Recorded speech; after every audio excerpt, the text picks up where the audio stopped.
لیکن فیصلہ اس اذان پر جو آج ہم اللہ اکبر کہتے ہیں، اس اذان پر متفقہ فیصلہ ہوا۔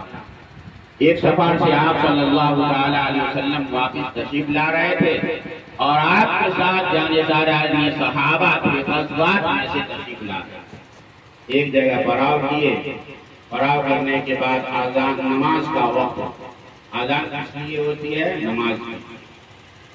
اذان دی گئی، نبی اکرم صلی اللہ علیہ وسلم نے کہا کہ اذان کہی جائے، یہ صحابہ گئے اور اذان، جب اذان کہے تو وہاں کفار کے کچھ بچے بھی تھے، بچوں کی عادت ہوتی ہے نقالی کا، جب یہ اذان، اور وہ بھی ایک نئی چیز جب سامنے آ جائے تو اور زیادہ عمل کرتے ہیں، عام طور پر دیکھا جاتا ہے۔ اگر پرانی چیز ہو تو اس کو زیادہ لوگ دھیان نہیں دیتے، لیکن ایک نئی چیز اور اس پر بھی جس میں اختلاف ہو تو اس وقت تو زیادہ اہتمام کیا جاتا ہے۔ تو قریش کے بچوں نے، کفار کے بچوں نے نقالی کرنا شروع کیا، جس طرح سے صحابہ کر رہے تھے اس طرح سے وہ بھی اذان کو دہرا رہا تھا۔ آواز گونجی، صحابہ کو غصہ آیا کہ ہم اذان دے رہے ہیں، یہ مذاق اڑا رہا ہے۔ جس طرح آج آپ مسجد میں جائیں اور کوئی آدمی کچھ کہے تو آپ کو غصہ آ جاتا ہے، یا اس مجلس میں کچھ کہے تو آپ غصہ، ہم ان کی باتیں ہو رہا تو کتنے دوسری باتیں کر رہے ہیں۔ صحابہ جو اپنی جان کو، اپنی مال کو، تمام چیزوں کو آقا مدنی صلی اللہ علیہ وسلم کے لیے نچھاور کر رہے تھے، ان کے لیے مال کو اللہ کے رسول کے اشارہ پر خرچ کرنا آسان تھا، بیوی کو بیوہ کرنا آسان تھا، بچوں کو یتیم کرنا آسان تھا۔ وہ کیسے گوارا کرتے کہ ہمارے اذان کی نقالی کریں؟ تو ان لوگوں نے اتنا یہ آواز گونجتے ہوئے نبی اکرم صلی اللہ علیہ وسلم کی خدمت، آپ صلی اللہ علیہ وسلم نے صحابہ کو بلایا، کہا کہ کیا بات ہے؟ تو صحابہ نے کہا کہ حضور ہم اذان دے رہے ہیں، وہ نقل کر رہے ہیں، مذاق۔ حضور صلی اللہ علیہ وسلم نے کہا کہ لاؤ پکڑ کے کون ہے؟ تو کچھ صحابہ دوڑے، تو سب تو بھاگ گئے، لیکن ابو محذورہ پکڑے گئے۔ معلوم ہوا کہ ابو محذورہ جو تھے وہ عقل مند اور جی شعور، ابو معذورہ پکڑے گئے۔ لوگوں نے یعنی صحابہ کرام نے نبی اکرم صلی اللہ علیہ وسلم تک لایا اور کہا کہ حضور یہ سب تو بھاگ گئے لیکن ایک پکڑا۔ حضور نے کہا کہ تم کیا کر رہے ہو؟ تو ابو معذورہ نے کہا کہ ہم کچھ نہیں کر رہے تھے۔ نہیں کچھ تو کر رہے تھے، بولے وہی جو یہ کہہ رہے تھے یہ تو ہم نقل کر رہے تھے۔ تو حضور نے کہا کہ کس طرح نقل کر رہے تھے؟ تو بولے جو یہ کہہ رہے تھے اسی کو ہم لوٹا رہے تھے۔ تو کہا کہ لوٹا کر دکھاؤ۔ تو وہ اللہ اکبر کہا، اشہد ان لا الہ الا اللہ بھی کہا۔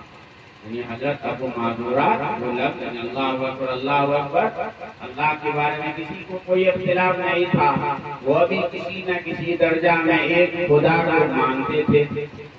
بہت سارے دلائل ہیں جو موقع بھی نہیں ہے اور موضوع بھی نہیں ہے جو آپ کو بتایا جائے کہ وہ لوگ کسی نہ کسی درجہ میں ایک خدا کو مانتے ہیں، اگرچہ یہ کہتے تھے کہ یہ اللہ کے حواریین میں سے ہیں یا دوسرے لوگ ان کی مددگار ہیں، لیکن ایک خدا کو مانتے ہیں۔ اسی طرح سے اشہد ان لا الہ الا اللہ، جانتے تھے کہ اللہ ہی ہے عبادت کے لائق۔ اگر کسی کی عبادت کی جا سکتی ہے تو اللہ کی ذات ہے۔ نبی اکرم صلی اللہ علیہ وسلم نے کہا کہ ابو معذورہ آگے کرو۔ ابو معذورہ کہا نہیں یہ لفظ نہیں کر سکتے۔ کہا کہ یہی تو ہمارا رات کا اختلاف ہے، اگر ہم آپ کو اللہ کا رسول مان لیں گے، ہم آپ کو کہہ دیں گے کہ محمد اللہ کے رسول ہیں، تو ہمارا رات کا اختلاف باقی کہاں رہے گا؟ پھر تو ہمارا دونوں برابر ہو جائیں گے، جی ہم محمد اشہد ان محمد رسول اللہ ہرگز نہیں کہتے۔ حضور نے کہا کہ ابو معذورہ کہو۔ ابو معذورہ کہا کہ جان رہے چاہے نہیں رہے یہ لفظ نہیں کہتے۔ یہ وہی لفظ تھا جس لفظ کو آقائے مدنی صلی اللہ علیہ وسلم نے مکہ کے پہاڑ پر کہا تھا، قولوا لا الہ الا اللہ تفلحون، اے لوگو لا الہ الا اللہ کہا تو کامیاب ہو جاؤ۔ لوگوں نے کہا کہ تبت لک یا محمد آل ھذا جمعت، ہلاکت ہو، بربادی ہو تمہاری۔ نبی اکرم صلی اللہ علیہ وسلم نے معذورہ سے کہا کہ معذورہ کہو، لیکن معذورہ تیار نہیں، کیونکہ یہی محمد رسول اللہ ہی پر اللہ پر کوئی اختلاف نہیں۔ جب تک نبی اکرم صلی اللہ علیہ وسلم اپنی رسالت کے لیے آواز نہیں دی، اعلان نہیں دی، تو آپ صلی اللہ علیہ وسلم کو صادق امین کہا کرتے۔ بڑے بڑے کفار اور مکہ کے بڑے بڑے امانت دار بھی آپ کے پاس امانت رکھا کرتے، اور اگر کوئی پوچھتا کہ مکہ کے اندر سب سے بڑا امانت دار کون ہے تو محمد عربی صلی اللہ علیہ وسلم کو پیش کیا جاتا تھا۔ اگر کہا جاتا تھا کہ مکہ اور حجاز کے اندر سب سے بڑا سچا انسان کون ہے تو آقا مدنی صلی اللہ علیہ وسلم کو ہی پکارا جاتا تھا۔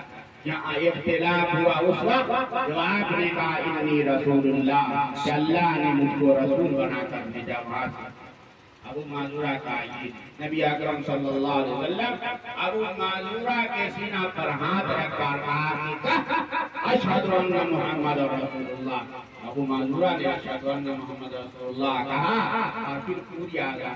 اب نبی اکرم صلی اللہ علیہ وسلم نے کہا کیا ابو معذورہ کا اب کہاں جا، اب تو ہم آپ کے غلام ہیں، اب تو ہم آپ کو مان لیے ہیں۔ آپ جانا یقین جانا تفصیل ہے اس میں، لیکن ہم کو یہ کہنا نہیں، آپ لوگوں نے بہت اچھا کیا، لیکن یہ چیز جو ہمارے اندر اذان کی حقیقت ہے جس کو ہم جانتے ہیں، یہ اپنے معاشرے کے اندر بھی رکھیں۔ جب آپ اس مجلس کے علاوہ دینی مجلس کے علاوہ گھر کے اندر رہیں، اس وقت بھی اس کا اہتمام ہو۔ اور اذان کا اہتمام یہ ہے کہ جب اذان دی جاتی ہے تو آپ اللہ کی طرف، اللہ کے منادی کی طرف اس چیز کے لیے آپ بلا رہے ہیں، حی علی الصلاۃ، حی علی الفلاح، کامیابی کی طرف، نماز کی طرف جاؤ۔ یہ اذان کی حقیقت ہے، اذان کی ادب ہے، اذان کی تعظیم ہے جو ہمارے دلوں کے اندر ہے۔ بہرحال بات الگ ہو گئی۔ ہم نے یہ کہا تھا کہ اللہ تعالیٰ کی نعمت ہمارے اوپر بہت زیادہ ہے، تو آج عقیقہ کا یہ بھی اللہ کی نعمت، اللہ تعالیٰ نے ہمیں توفیق دی، اس وجہ سے ہم یہ کیا، ایک بڑی سنت کو ادا کیا۔ اس طرح سے کل جو ہونے والے نکاح ہے یہ بھی اللہ کی طرف سے نبی اکرم صلی اللہ علیہ وسلم کے ذریعے سے ہمیں بہت بڑی نعمت ہے، اور اتنی بڑی نعمت ہے کہ اس نعمت کی وجہ سے دو خاندان اور دو رشتے دار جس کو نہ جان ہے نہ پہچان ہے، اور اس میں اللہ تبارک و تعالیٰ نے صرف ایک نکاح کے ذریعے سے ایسا تعلق قائم کر دیتا ہے کہ وہ ٹوٹے نہیں ٹوٹتا، کاٹے نہیں کٹتا۔ اتنی بڑی اللہ تبارک و تعالیٰ نے نبی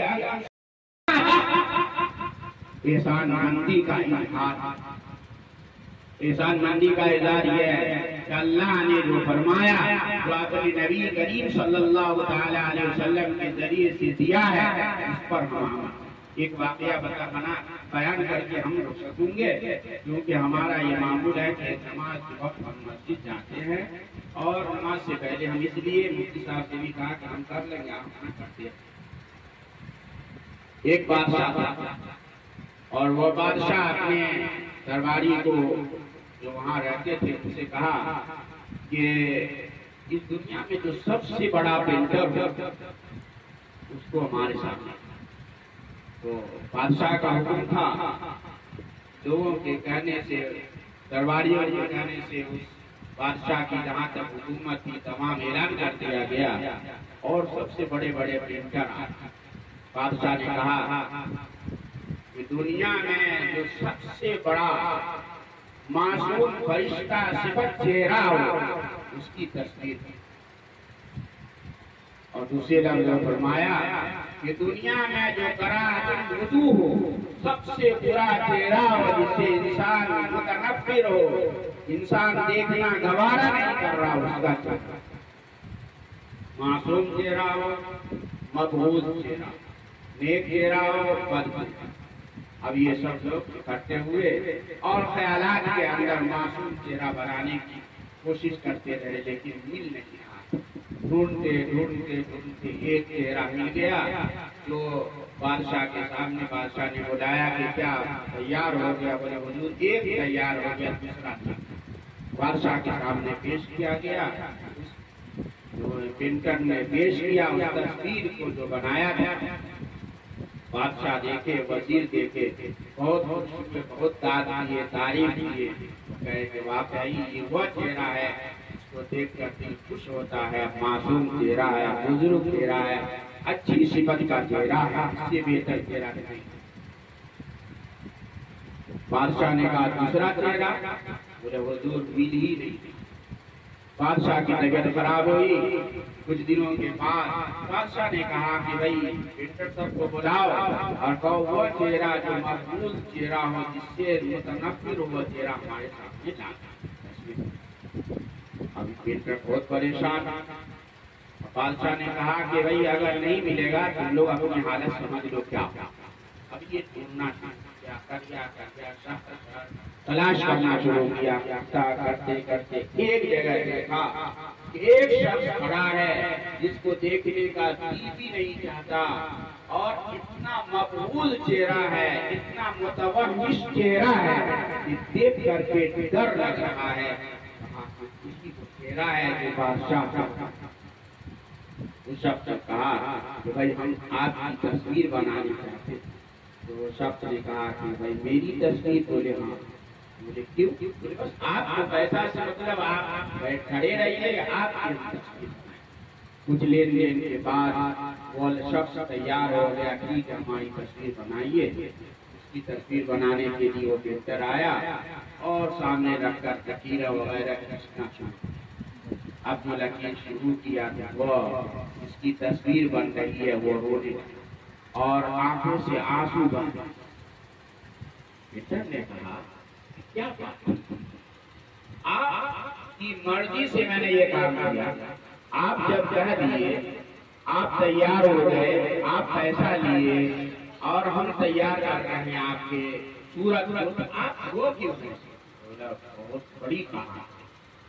اور وہ کہانی یہ ہے کہ اس تصویر کو آج سے آپ کچھ دن پہلے بنائے تھے وہ شخص بھی نہیں، اور جو آج تصویر بنا رہے ہیں وہ شخص بھی نہیں.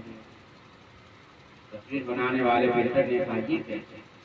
بولے اس وقت اللہ کی طرف سے ہمارے اوپر مہربانی تھی، ہم فرشتوں کی صفت اختیار کیے ہوئے تھے، اور آج شیطانوں کی تعداد کی وجہ سے اور غلط کام میں لگنے کی وجہ سے ہمارے یہ چہرے ہیں. اس وجہ سے ہم رو رہے ہیں. کاش وہ چہرہ جو بادشاہ کے سامنے پیش ہوا، اور کاش یہ چہرہ کہا جاتا ہے کہ اپنی معصومیت کو آپ برقرار رکھیں. جو اللہ نے آپ کو ایمان دیا، اسلام دیا، یہ دولت دی، یہ نعمت دی، آپ اس کو برقرار رکھیں، ورنہ یہ چیزیں ظاہر ہونے والی ہے. اصل چیز وہی ہے جو ہم اپنے ایمان پر، اسلام پر برقرار رہے اور اپنے منعم اللہ کی نعمت کا شکرانہ ہر وقت ہر حال اس طرح کی ہو سکے، اس طرح ادا کر اللہ تبارک و تعالی ہمیں اور آپ کو عمل کی توفیق عطا فرمائے. واقعہ